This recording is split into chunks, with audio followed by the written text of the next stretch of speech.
ल यो question number 2 मा चाहिँ हामीलाई find total surface area of a cone if the diameter is यति एन्ड हाइट इज यति भने है त। अब हाम्रो डायमिटर यति त्यहाँ छ भनेपछि त सिधै रेडियस गरिदिउँ। रेडियस आर भनेको चाहिँ 12 डिभाइड बाई 2 हो नि त, 6 सेन्टिमिटर भयो होइन। अनि यो भर्टिकल हाइट त्यहाँ छ हामीलाई, यो भर्टिकल हाइट लेखिरहनु पर्दैन हामीलाई। यो भर्टिकल हाइट चाहिँ अहिले चाहिँ यो जुन अब यो हाम्रो भर्टिकल हाइट, यो रेडियस, अनि यो पार्टलाई चाहिँ स्ल्यान्टेड हाइट भन्छ कि। स्ल्यान्टेड हाइट निकाल्नलाई चाहिँ चाहिन्छ। अब हामीलाई चाहिँ टोटल सर्फेस एरिया निकाल्ने भनेको छ है त।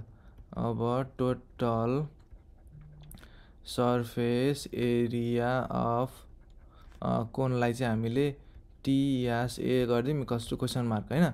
अब नाउ फर अब यो टिएसएको फर्मुला त हाम्रो के छ भने चाहिँ पाई अनि आर अनि फेरि आर प्लस स्ल्यान्टेड हाइट छ कि। अब यो स्ल्यान्टेड हाइट चाहियो, त्यो भएर नाउ फर स्ल्यान्टेड हाइट होइन। अनि फ्रम राइट एङ्गल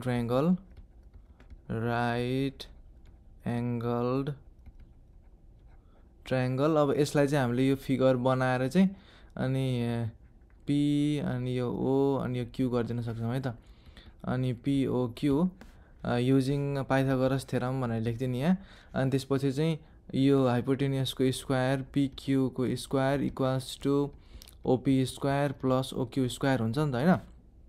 अब हाम्रो पिक्यूको स्क्वायर त थाहा छैन, अनि त्यही भएर पिक्यूको स्क्वायर लेखिदिउँ। ओपीको स्क्वायर चाहिँ हाम्रो 8 छ, 8 टाइम्स 8 भनेको 64 भयो। ओक्यू भनेको चाहिँ हाम्रो 6 छ, 6 टाइम्स 6 भनेको 36 भयो त। यो दुइटा जोडेर हाम्रो 100 हुन्छ।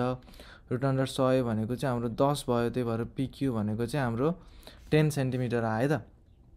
अनि यो भनेको चाहिँ इक्वल्स टु स्ल्यान्टेड हाइट भनेर यसरी लेखिदिनु हुन्छ, स्ल्यान्टेड हाइट अनि ब्राकेटमा यस। अब नाउ हाम्रो टिएसए भनेको त पाई आर प्लस एस हो नि त होइन। अनि पाई आर हाम्रो थाहा छ 6 अनि 6 प्लस 10 भयो के अरे, अनि पाई अनि टाइम्स 6 अनि ब्राकेटमा हाम्रो 16 भयो त। ल अब यसलाई चाहिँ सिधै क्यालकुलेटरमा हानिदिउँ। पाई टाइम्स 6 टाइम्स 16 चाहिँ हाम्रो 96 पाई, जुन भनेको चाहिँ 301.592 आयो के अरे। म 301.59 मात्रै लेखिदिन्छु। अनि सेन्टिमिटर स्क्वायर भयो त।